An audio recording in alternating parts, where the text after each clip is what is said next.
Hey, Shalom, Shalom. First and foremost, as always, before I begin with this lesson, I want to start it off by giving all the glory and infinite praises to Yahweh, Bahashim, Yahweh Shah, Bahashim Rakakadash, double honors to the elders and the apostles of Great Millstone. Peace and blessings be to all the Akim now pushing this word in truth and sincerity, Shalom. This is going to be another lesson through the Rakakadash, and all the one right to side, this is edifying. All right, so I'm, in this lesson, called Yahweh Bahashim Shah 144, but in this lesson, basically what I'm going to be doing is just proving that, nuclear missiles are in the scriptures, man. All right, because, a couple months ago, or, this could have been a few years ago, you had some cats that basically came out with their own doctrine, pulled this doctrine out of their ass saying that nuclear missiles aren't in the Bible, man, right, which they are, in fact, in the Bible, man, right? The thing is that, the prophets of old, in the ancient world, they described the missiles that they saw in these visions, these simulations and these holograms to the best of their ability, man, right? Because back in that time, they didn't have the technology that you see today, and they damn sure didn't use the terminology that you have today by the so-called white man. They described it to the best of their ability, man. Stars, missiles, not missiles, slocky, but, arrows, the pestilence that flies by night, roughly paraphrasing the book of Psalms 91, right? The destroying winds, so on and so forth, man, right? And the Lord has raised those prophets back up in these latter days to break down those scriptures, man. All right, so the first scripture on the grab is the book of Revelation, the 9th chapter. All right, because people claim to believe in the end times, right?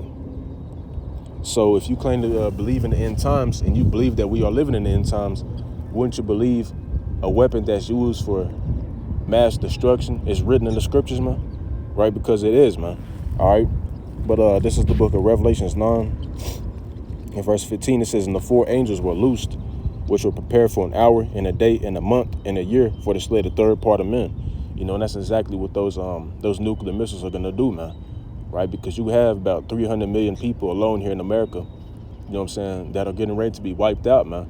Right, excluding, the elect, man, because the elect are going to be the only ones that are delivered from the destruction of America, man. Right, then you got certain other parts of the world, like, the land of Israel today, that shit gonna get blown up by missiles, man. Right, you can have certain other parts of, you can have Russia, certain parts of Russia gonna be, getting hit. You can read that in Ezekiel, the 39th chapter, man.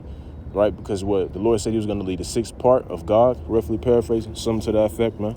Right, and those four angels are speaking about 4 of the 7 of the archangels, man. You have Uriel, Gabriel, Raphael, and Michael the archangel, man, Michael Allah. Right, and the rest of the 3, they aren't listed, if I'm not mistaken. All right, verse 16, it says, "And the number of the army of the horsemen were 200,000, and I heard the number of them." Right, and the horsemen is speaking about those missiles because when John the Revelator saw this vision, right, back in the ancient world, the way they did war was, ground. It was like groundwork, man. Right, they had, the horsemen, they had, the ground troops, so on and so forth, man. Right, and when you watch these different movies that are based upon like medieval times and shit like that, you can see the horsemen, running over the horizon, man. It's a great army, right? And that's what John the Revelator described those 200 million missiles, like unto, man, so to speak, man. Which is, it's not going to literally be 200 missiles because, or 200 ICBM nuclear missiles whole alone, man. Right? It's describing basically multiple warheads on each of those missiles, man, and which is going to equal up to 200 million missiles. All right, but that's what he's describing them as. And also, horsemen are symbolic for power, man. Right, and that's exactly what those nuclear missiles are, because if you know anything about the Satan missile, the Satan missile 2, that big ass missile alone can destroy Texas alone, man. Right, Texas is what, the second biggest state in the United States next to Hawaii, man, or not Hawaii, but Alaska, man. Right, that's some power, man. Right, but let's continue to read verse 17, and that says, "And thus I saw the horses in the vision." Right, he got a vision, man. Right, and if you know anything about the prophets, the Lord said, whatever you see, and you write down, man, because all things that were written for written aforetime for our learning, roughly paraphrasing. Slocky, I'm outside and getting, ate up by bugs and shit, man. All right, but it says, "And thus I saw the horses in the vision, and them that sat on them, having breastplates of fire and of jacinth and brimstone, and the heads of the horses whereas the heads of lions, and out of their mouths issued fire and smoke and brimstone," which is describing that that warhead on them nukes, man. That very tip, because that's where the majority of the power in that nuclear missile is at, man. It's being held at, right? In the at the tip of it, man, where all the nuclear warheads are, right? And that breastplate is speaking about the the armor, so to speak, man. Because you can also read in the book of Psalms, it basically describes them as snares. And when you go into that word snare, the etymology, it means a plate of metal, right? And that's basically what nuclear missiles are made out of, man. Plate of metal, all right?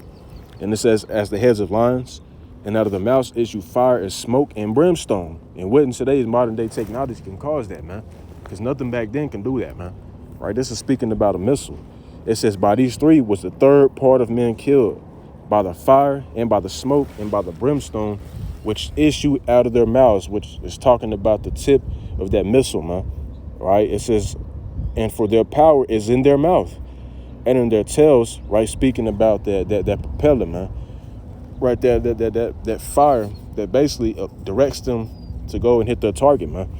And by the smoke, it's like it. For their tails were like unto serpents, and had heads, and with them they do hurt, and that's exactly what they're gonna do, man. All right, because those are the weapons of Yahweh Shem Yahshua's indignation, man. All right, so now let's also get Revelations,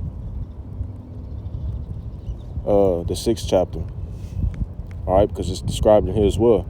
Revelation 6 and 12, it says, and I beheld when he had opened the 6th seal, and lo, there was a great earthquake, and the sun became black as sackcloth of hair, and the moon became as blood, and the stars of heaven fell into the earth, right, which is speaking about nuclear missiles, right? And this is why John the Revelator described them as stars, man. Right, let's look up the, what was that shit called? Right, Iron Dome. Let's look at the Iron Dome defense system that Israel has, man. Right, and this is just, something to give you an image, man, of what John the Revelator was seeing, man. All right, as you see right here, this is why he described them as stars, man. Because back then, he wasn't gonna call a damn missile a missile, man. He was gonna describe it to what he thought it looked like, man. Which it looks like a damn star, man. Especially whenever they enter into the atmosphere. And as soon as they as soon as they land over their target, they drop, man. And they come down and they have that glare of fire around them. It causes them to look like a star, man, falling from the heavens. And as you see, this is what he's describing right here, man. Right now, of course, these aren't nuclear missiles, right? These are just regular, rockets and missiles or whatever you want to call them, to intercept other foreign missiles that are trying to damage the land, right? But you get the imagery, man. All right, so let's continue to read. And it says, and the stars of heaven fell into the earth, even as a fig tree casts her untimely figs when she is shaken of a mighty wind, right? And when today's technology can cause something to shake with a mighty wind, man, a nuclear missile, because, I looked this up a while back, because I used to be fascinated by it, man, right, on the damage and the power that a nuclear missile has the capability of producing, man, right? Once they blow up and you see that shock wave, man, that shit'll blow a house straight off its foundations, man. That's what that mighty wind is speaking about, man. Right? It's also described, I think it's in the book of Jeremiah, right? Jeremiah said it's a destroying wind, man. All right, because that wind, that shit damn near has as much power as that fireball radius, man, just without the heat. All right, but let's continue to read. Verse 14, and the heaven departed as a scroll when it is rolled together, and every mountain and island were moved out of their places. And mountains and islands is speaking about, your bigger governments and your smaller governments, man. Right? And let's look this up. This is what he was describing. Missile.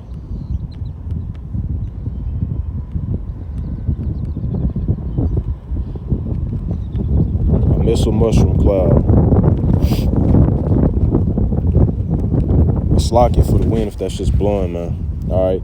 But as you see, this is the heavens departing as a scroll, man. Right? This is exactly what John the Revelator was describing, man. All right. In that mighty wind, let's look up the shock wave.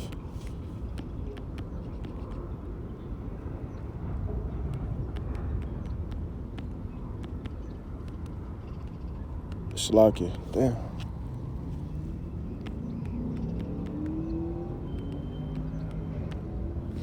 shockwave of a missile. I'll probably, pull up a GIF or something. That there ain't even any. Shit. It's all good. All right, but this is basically what he's describing, man. Right, when it's shaking of a mighty wind. All right, let's continue to read in verse 15.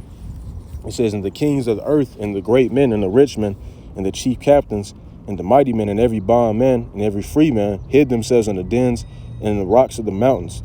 Right, and the reason that they're going to do that is because not only to escape the nuclear destruction, but also because Yahweh Shai gonna come back to give out smoke, so to speak, man.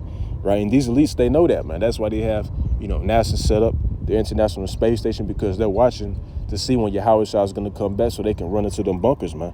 Right, but even then, you got these people out here that's doomsday preppers. They're setting up and buying bunkers and shit to escape a nuclear apocalypse, so to speak, if that's the right term for it, man. All right. So let's get 2nd Ezra, the 16th chapter, and I always bring this out, man, when it comes into describing missiles, because Ezra, he hit it right on the nail, man. Right, it's plain and simple on how he described it, man. The shit even a 5-year-old could get it, bro. All right, this is 2nd Ezra 16 and 12. It says, "The earth quaketh, and the foundations thereof." And why is the earth going to quake? Earth is going to quake because of the power that those nuclear missiles hold, man. Right, a nuclear missile alone, that shit'll shake the earth, man. You'll feel a nuclear missile, right, from hundreds of miles away, man. That's how much power they hold. So you can just imagine how much power, millions of them or hundreds of thousands of them are going to produce, man. Right, in Isaiah the 22nd chapter, or it might be 24, the Lord said that the earth, earth shall reel to and fro like a drunkard. Why, man? Because of those missiles, they're going to be shot from different continents to another, man. Right, and that's going to cause earth to shake like a drunkard, man. All right. It says the sea rises up waves from the deep, and the waves of it are troubled. Why? And I use this analogy a lot. When you get a glass of water and you reel it to and fro and you rock it back and forth, what's going to cause it to do, man? It's going to cause that water that's in it to fuck around and seep out the top of the thing, man, the top of the glass. Right, so you can just imagine whenever the earth is shaking, how much tsunamis is going to be causing, big ass waves, all that. That's what it's describing. And it says, "And the fishes thereof also before the Lord and before the glory of his power. For strong is his right hand that bendeth the bow." Right, and that bow is speaking about that nuclear arsenal, man. Right, that the elders always describe it, but I just call it a pocket. The pocket that the missiles are held in, man. All right, what is it? The silo, the nuclear silo. I think that's what it's called. Salaki if I'm wrong.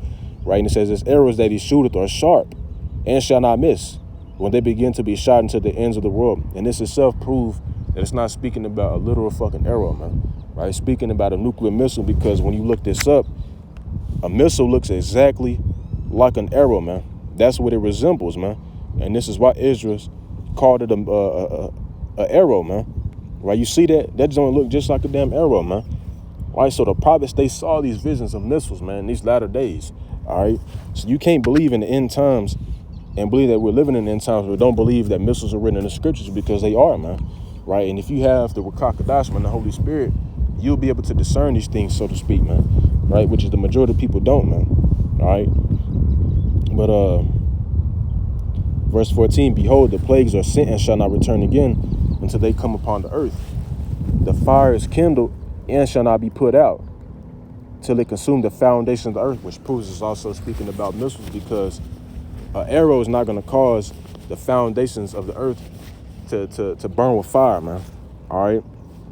It says in verse 16, "Like as an arrow which is shot of a mighty archer returneth not backward, even so the plagues that shall be sent upon the earth shall not return again. Woe was me, woe was me, who would deliver me in those days?" Right, in Ezra's, if he just saw, arrows, little arrows, right, that had, fire on them, back in the ancient where they used to dip the arrows on fire and shoot them and shit. All right, if he saw that, I'm pretty sure he wouldn't be like, woe was me, because that was some normal shit back then, man. No, man, he was seeing missiles, man. Right, that's why he said, woe was me, man. Right, because he saw the power that those missiles were holding, man. All right, and that shit was out of this world to him, man, when he saw that. All right, so let's also go to the book of Joel, the 2nd chapter, because Joel also saw these things, man. Right, and if you know about anything about Joel, he was going directly into the Third World War, man. All right, but this is the book of Joel 2:2. A day of darkness and of gloominess, a day of clouds and of thick darkness, as the morning spread upon the mountains, a great people and a strong, there hath not been ever the like. Why? Because now in today's time, Yahweh Shema Shah has blessed these other nations, predominantly Esau, Edom, with the capability to produce nuclear missiles, man. Right? Because Isaiah 9:5 Isaiah 55:16, I think, the Lord said that he had created the smith that bloweth the coals. Right? Your modern day smiths are these scientists, man. These scientists that are putting together these missiles, man, that are coming up with ways on how to split an atom to cause that big ass explosion, man. All right. That's why they, have strength like never the like, man. Neither shall be any more after it, even to the years of many generations. A fire devoureth before them, right? Which is describing the missile, right? And when you go, you see that, man? That's what it's describing, man. That fire that's behind it, man, that's God in that missile. That's what he's describing, man. That's that fire that devoureth before them, all right? Slakia. It says, and behind them a flame burneth, right? Which is what I just, brought up. The land is the Garden of Eden before them, right? Which is now, man, right? Because if I was to pull up a picture, in this view that I'm, seeing right now, man, at this little site, it's like the Garden of Eden, man. It's all greenish. You got the lake, people doing their own thing, enjoying life, so to speak, right? And you got these other countries, especially, I remember the elder Amawang Gabar out there in New York. He did this lesson speaking about, as beautiful as it is, it will soon burn, man. All right, he basically showed this site that he was at. It was beautiful as hell. It was all extra green and shit, had mountains in the background and all that, man. Right, but it's gonna burn eventually, man. Right, that's that Garden of Eden before them, and behind them a desolate wilderness. Yea, and nothing shall escape them. Why? Because when those missiles are shot over here, hey, that shit's not gonna. Hey, the scripture says that it should not leave root nor branch, man. There ain't gonna be shit left here, man. Everything is literally gonna be turned into dust, man, because of those nuclear missiles, man. All right. It says the appearance of them is as the appearance of horses, right? Which is, power, man. And horsemen, right? Which is also described in the book of Revelations, the 9th chapter, man. Right? So shall they run. Like the noise of chariots on the tops of mountains shall they leap. Because those missiles, the missiles are loud as hell, man. All right. If you was to hear a missile pass by you, you get scared, man. All right. And especially whenever they blow up, man. All right, that shit gonna be extra loud, man. Right? It says like the noise of a flame of fire that devoured the stubble as a strong people set in battle array. Before their face the people shall be much pained. All faces shall gather blackness, because when people start seeing these missiles fly off, hey, they gonna be scared shitless, man. And you can just only imagine the energy and the sight, of seeing those missiles, man. That shit gonna be crazy as hell, man. That's why people, when they start seeing them, like you see in these movies, they gonna start hugging each other, right? Start, telling each other that they love each other and all that, man. Right? Because they know once the missiles are shot off, hey, they done with, man. All right? They shall run like mighty men. They shall climb the wall like men of war. And they shall march everyone on his ways, and they shall not break their ranks, right? Meaning, hey, ain't no escaping those missiles, man. No matter where you try to hide, guess what? That missile gonna get your ass, man. Right? Because that heat is like nothing else, man. I remember it's this, I broke this down, not broke this down, but I actually brought this up a couple of times, man. Right? It's this one Jake, that I'm cool with in the world. I posted Russia's Satan missile 2. How it can get from Moscow, Russia to New York City within 15 minutes. And dude was talking about we need to prepare. Well, how the hell else you gonna prepare other than getting right with your Yahweh Shema Shah, man? All right. Show you, Jake is simple minded and carnal as hell, man. All right, but let's continue to read. It says, verse 8, neither shall one thrust another, meaning they're not gonna malfunction, run into each other, none of that, man. They shall walk everyone into his path, right? They're gonna reach their designation, man. And when they fall upon the sword, they shall not be wounded, meaning you ain't got any particular missile defense system that can stop them, man. Like what you see out there going on in Israel and Gaza. Had Gaza shooting missiles and rockets on Israel, and they Iron Dome defense system, is knocking the missiles out. Ain't gonna be none of that shit over here, man. All right, they got hypersonic missiles that you absolutely cannot defend yourself against, man. All right, but Verse 9, it says, they shall run to and fro in the city. They shall run upon the wall. They shall climb up upon the houses. They shall enter into the windows like a thief. The earth shall quake before them. The heaven shall tremble. The sun and the moon shall be dark. Why? Because of that smoke, man. All right. And the stars shall withdraw their shining. All right. Verse 11, it says, and the Lord shall utter his voice before his army, for his camp is very great, for he is strong to execute his word, for the day of the Lord is great and very terrible. Who can abide it? Therefore also now saith the Lord Yahweh, turn ye even to me with all your heart, and with fasting, and with weeping, and with mourning. All right, now it's pretty much, the point of this lesson, man. Right, nuclear missiles are very well described in the Bible, man, whether you believe it or not. Right, and if this lesson ain't prove it, then, hey, the Lord just basically blinded you so that you couldn't see it, man. All right, but, with that being said, I don't want to Ratazah. This was edifying. Before I close out, I want to say, call Lord Yahweh, Bahashim, Yahweh Shai, Bahashim, Rakadash. Double honor to the elders and the apostles of Great Millstone. Peace and blessings be to the Akim, now pushing this word in truth and sincerity. Shalom and Abba.